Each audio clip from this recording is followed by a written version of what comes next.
લક્ષ્ય ન્યૂઝ, એક નજર, એક લક્ષ્ય. રાજકોટના ઉપલેટામાં રામનવમીની ભવ્ય ઉજવણી કરવામાં આવી. રાજકોટના ઉપલેટામાં રામનવમીની ભવ્ય રીતે ઉજવણી કરવામાં આવી. ઉપલેટામાં રામનવમીના દિવસે ભવ્ય શોભાયાત્રાનું આયોજન કરવામાં આવ્યું હતું. ઉપલેટા ગામમાં સમસ્ત સમાજ દ્વારા ગામમાં શોભાયાત્રા કાઢી હતી. આ શોભાયાત્રા ગામના ત્રિલોકનાથ મહાદેવ મંદિરથી નીકળી અને પૂરા ગામમાં ફરી હતી.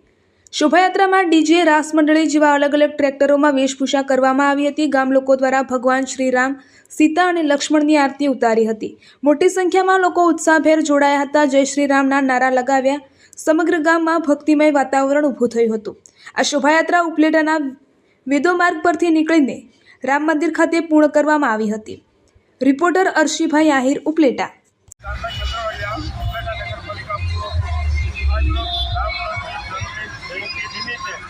વિશ્વ હિન્દુ પરિષદ દ્વારા આ રામનવમી શોભાયાત્રાનું આયોજન કરેલું. આ શોભાયાત્રાની અંદર ગામના પ્રત્યેક વિસ્તારનો વિશાળ સંખ્યામાં ભાઈઓ તથા બહેનો હાજરી આપી અને આ શોભાયાત્રાને શોભાયમાન કરી અને આમાં હિન્દુ મુસ્લિમને એકતાનું પ્રતિક જોવા મળ્યું છે.